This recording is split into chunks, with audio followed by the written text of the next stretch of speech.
Giraffes Can't Dance by Giles Andreae and Guy Parker Reese. Gerald was a tall giraffe whose neck was long and thin, but his knees were awfully crooked and his legs were rather thin. He was very good at standing still and munching shoots off trees, but when he tried to run, he buckled at the knees.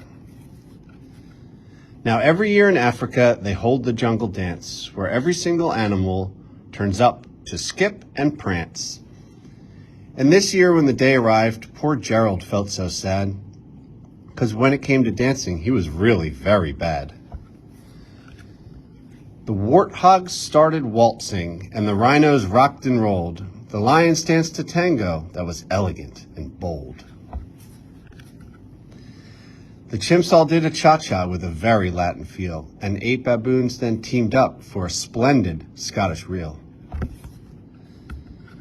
Gerald swallowed bravely as he walked toward the floor, but the lions saw him coming, and they soon began to roar.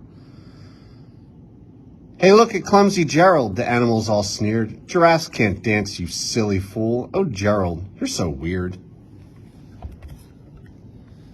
Gerald simply froze up. He was rooted to the spot. "They're right," he thought. "I'm useless. Oh, I feel like such a clot." So he crept off from the dance floor and he started walking home.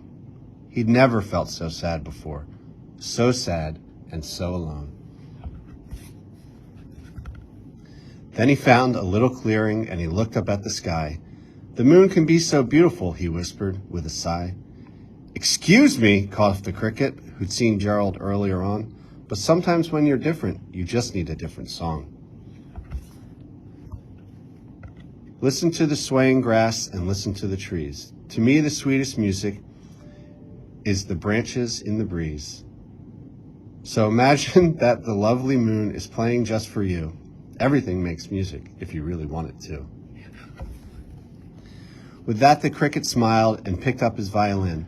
Then Gerald felt his body do the most amazing thing. His hooves had started shuffling, making circles on the ground. His neck was gently swaying, and his tail was swishing round. He threw his legs out sideways, and he swung them everywhere. Then he did a backward somersault and leapt up in the air. Gerald felt so wonderful. His mouth was open wide. "I'm dancing. Yes, I'm dancing. I am dancing," Gerald cried. Then, one by one, each animal who'd been there at the dance arrived while Gerald boogied and watched him quite entranced. They shouted, "It's a miracle! We must be in a dream! Gerald's the best dancer that we've ever seen." "How'd you learn to dance like that? Please, Gerald, tell us how." But Gerald simply twirled around and finished with a bow. Then he raised his head and looked up at the moon and stars above. "We all can dance," he said, "when we find music that we love."